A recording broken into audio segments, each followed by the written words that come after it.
তামুলপুৰ জিলাৰ গান্ধীবাৰীত শুকান গছ বিদ্যুৎ পৰিবাহী তাঁৰত পৰি বিদ্যুৎস্পৃষ্ট হৈ এজন লোকৰ মৃত্যু। তামুলপুৰ জিলাৰ গান্ধীবাৰীৰ শনিবৰীয়া বজাৰৰ পৰা ৰমেশ পাটোৱাৰী নামৰ লোকজনে বজাৰ সমাৰ কৰি ঘৰলৈ উভতাৰ পথত উত্তৰ গান্ধীবাৰীত বিদ্যুৎৰ তাঁৰৰ ওপৰত শুকান গছ এডাল পৰি যায় আৰু বিদ্যুৎ পৰিবাহী তাঁৰ ৰমেশ পাটোৱাৰী নামৰ লোকজনৰ ওপৰত পৰি বিদ্যুৎস্পৃষ্ট হৈ মৃত্যুবৰণ কৰিছে।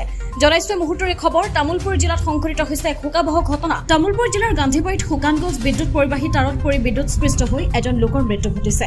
গোটা কাটবা লাগছিল, আমি ৰাইজেও কৈছিলোঁ কটা নাই গছডাল। তো এডালে গছ নহয় আৰু এডাল গছ আগত এনেকুৱা কৰি পৰি গ'ল আজি 15 দিন আগত। তো আমি কৈ আছিলোঁ ৰাইজে যে গছডাল কাটবা লাগে, তেওঁ আমাৰ কথা ৰাইজৰ কথা তেওঁ গুৰুত্ব দিয়া নাই। আৰু এই ৰাস্তাটো দি অকল ডুংপা চুবুৰীৰে নহয়, চেংমাৰীৰ পৰা মানুহ এই ৰাস্তাটো দি যাতায়াত কৰে, বহুত ধৰণৰ মানুহ অহা যোৱা কৰে। তো আজি বজাৰ বাৰ, তেখেতে বজাৰ কৰি আহিছিল ৰমেশ পাটোৱাৰীয়ে, বজাৰ কৰি তেওঁ কিবা কিবি বজাৰ কৰি লৈ আহিছে, মাছ মাংস আহিলে কিবা কিবি আনিছিল। তো হঠাৎ তেওঁ আহি থাকোঁতে গছডাল পৰি তেওঁক ঠেলে লৈ গুচি গ'ল। গাছডালে ঠেলে লৈ যায় লাইনৰ তাঁৰত তেওঁ বজি গ'ল, লাইনৰ তাঁৰ নামে লৈ আছিল গাছডালে। তো সেই লাইনৰ তাঁৰত লাগি তেখেতে তৎক্ষণাত 5 মিনিটৰ ভিতৰতে তেখেত মৃত্যুৰ মুখত পৰিব লগা হ'ল।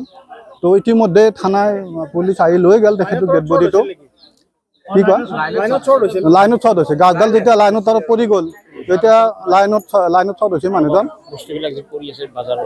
বস্তুবিলাক ইয়াতে তেওঁ বজাৰৰ পৰা অনা যিবিলাক সামগ্ৰী আছে সেইবিলাক পৰি আছে, তাত দেখাব পাৰে কেমেৰা পাৰ্চনে।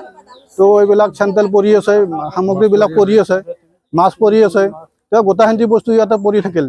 তো তেওঁ ঢুকাই গ'ল আৰু ইতিমধ্যে কৰি খাই তেখেতৰ পৰিয়াল একেবাৰে অৱস্থা বেয়া। তেখেতে আৰু এটা কথা আছে কি, ইয়াত এখন ফেঞ্চিং দিছে, এই ফেঞ্চিঙত তেখেতে কাৰেণ্ট শ্বৰ্ট কৰে। আমি আজি 3 বছৰমান আগত তেখেতে কৈছিলোঁ ইয়াত কাৰেণ্ট শ্বৰ্ট কৰা কথা নহয়, আমি কমপ্লেইন কৰাতে তেওঁ কাৰেণ্ট শ্বৰ্টটো কাটি দিলাক। তাৰমানে কি, তেখেতে এই অঞ্চলৰ মানুহ ভাল নাপায়, এই অঞ্চলৰ মানুহ মৰক, তেখেতৰ উদ্দেশ্য হ'ল এইটো।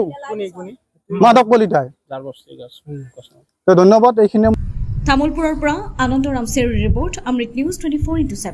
অমৃত প্ৰবাহ অসমীয়া সাপ্তাহিক কাকতৰ ডিজিটেল সংস্কৰণ অমৃত নিউজ, সত্যৰ সন্ধানত অমৃত নিউজ।